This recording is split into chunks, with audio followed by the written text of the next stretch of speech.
आनंद जैन जी बठिंडा से। राधे राधे जी महाराज जी। राधे राधे महाराज जी। क्या कोई हमारे ऊपर जादू टोना कर सकता है क्या भजन के प्रभाव से उसको खत्म किया? देखो हमारी जो मान्यता है बच्चा की, जब हमारे कर्म बिगड़ते हैं तो कोई जादू टोना करे या ना करे म इससे परेशान देते हैं। बुरी दशा आने के पहले बुद्धि बदली जाती है।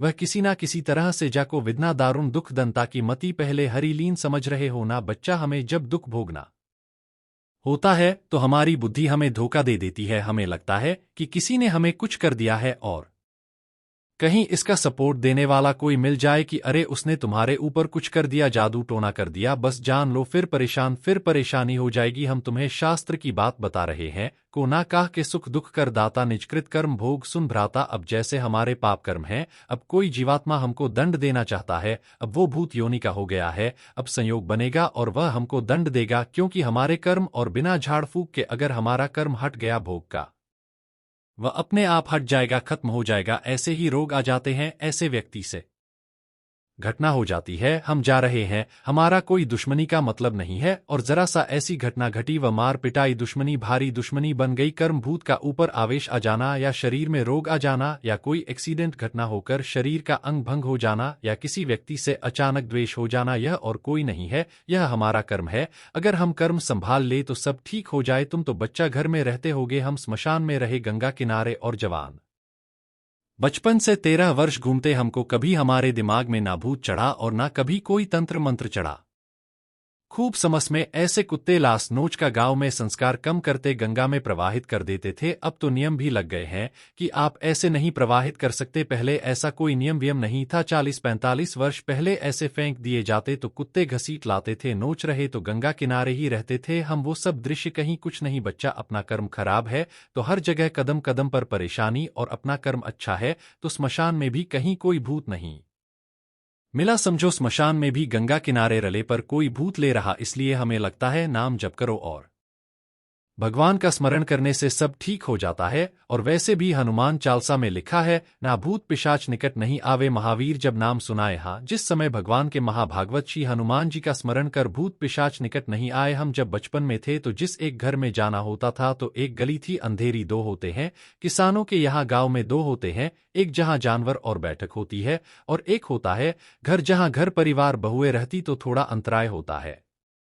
तो वहां से जब जा तो अंधेरे की गली थी। जैसे माताजी कहते बहुत डर लगता है तो कहते थे हनुमान जी जपो। तो ऐसे आसपास देखा अंधेरे में बिजली तो गांव में होती रही था, तो जय हनुमान जय हनुमान जय हनुमान तीव्र गति से भाग गए और अपने घर में गए जय हनुमान। और यह पक्का विश्वास था कि जय हनुमान कहेंगे तो भूत छुएगा नहीं, क्योंकि अम्मा ने बताया है कि जय हनुमान कहले से संस्कार बचपन से पढ़ते हैं ने भक्ति के संस्कार, भगवान के संस्कार डाल दिए। तो बच्चा निर्भय रहो, नाम जप करो और जो कोई मानसिक या शारीरिक भूता आवेश या किसी भी तरह का कोई भी दुख है वो हमारा कर्म है। ऐसे पूरे संसार में भूत है किसी के नहीं, चिपट जाएंगे उसी के चिपट जिसका संस्कार है, जिसको भोग भोगना है। अब वैसे फिर वो कष्ट भोगता है जीव। तो इसलिए मुझे लगता है अगर नाम जप करो, भगवान की भक्ति करो तो कोई परेशानी नहीं आएगी, कोई भूत प्रेत नहीं सता सकता है। हम खूब बचपन से घूमे, किसी का साथ नहीं रहा, कभी कोई सताया नहीं, तो हमें लगता है बच्चा कोई भी दुख परास्त नहीं कर सकता है।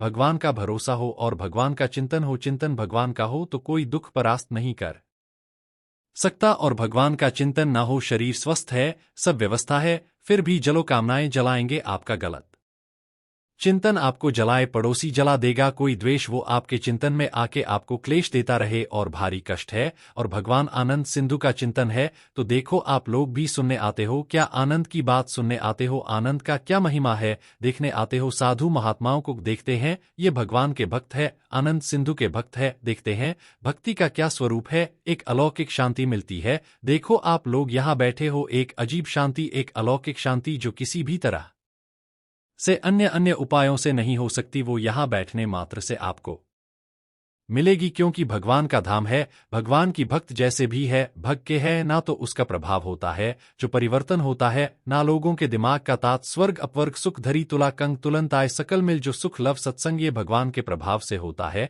क्योंकि हर समय भगवान के जैसे चिंतन हो रहा है। अब जो बोल रहे हैं तो भगवान की बातें बोल रहे हैं, तो आपके दिमाग में वो जाकर अपना प्रभाव डालती है। और अगर हम भगवान के भजन में ना हो तो चाहे जितनी बातें बोले आपके ऊपर प्रभाव नहीं पड़ेगा, प्रभाव तभी पड़ता है जब खोद हो, तो इसलिए बच चा नाम जप करो। भगवान के कुछ स्तोत्र है, हमें पक्का विश्वास है भगवान का नाम कीर्तन जिस घर में होगा वहां प्रेत प्रवेश नहीं कर सकते, वहां कोई तंत्र मंत्र काला जादू ये सब प्रवेश नहीं कर सकते। क्या जाता है 20 मिनट उठाओ मजीरा जोर जोर से भगवान के नाम का कीर्त, जो नाम प्रिय लगे राधा राधा राधा राधा। विशेष विशेष ध्वनियों में संत जन गाते कि संसारी पुरुषों को दुनिया पसंद है तो उसी ध्वनि में गाओ राधा राधा राधा। गाड़ी में लगा ली और राधा राधा संगीत और ध्वनि से ज्यादा मन आकर्षित होता है तो उसको सुनते हैं हम। जब राधा राधा नाम कीर्तन करते हैं तो परम मंगल हो जाता है। विश्वास मान लीजिए बच्चा, जिस घर में नाम जप होता है ठाकुर जी का चरणामृत उतरता है, उनको स्नान होता है,